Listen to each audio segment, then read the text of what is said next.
मानपान देत नाही, पण तिकडं मात्र राधेशिवाय जमत नाही.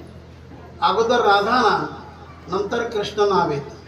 आपल्याकडे देखील आपण म्हणतो भागवतामध्ये राधा राधा कृष्ण राधा राधा राधा कृष्ण राधा राधा हे राधा राधा कृष्ण राधा राधा कृष्ण राधा राधा कृष्ण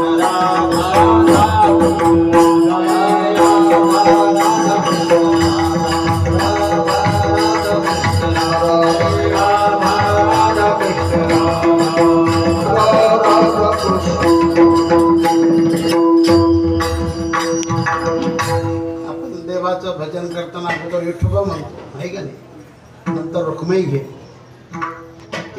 तिकडे अगोदर राधा नंतर कृष्ण आहे. श्याम राधे कोई न कहता कहते राधे श्याम. जन्म जन्म के भाग जगा दे एक राधा का नाम. राधा के बिना श्याम आधा,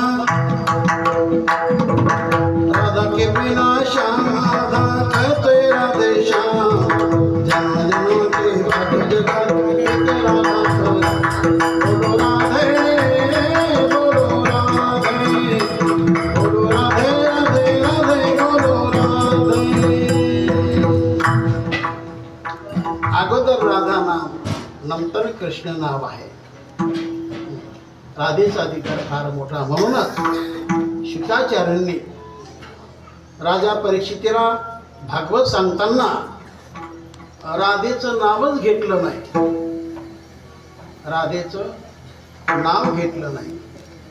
शुकाचार्य महाराजांनी विचार केला, आपल्याला परीक्षिती राजाचा उद्धार करायचा आहे आणि आपण जर आपलं आदरणीय नाव आहे ते, श्रद्धेचं नाम आहे ते, पण जर घेतलं तर मला समाधी लागेल आणि मला समाधी लागल्यानं याला ज्ञान कोण सांगणार, राजाचा उद्धार कोण करणार. कारण सर्वांनी मला अधिकार दिलाय.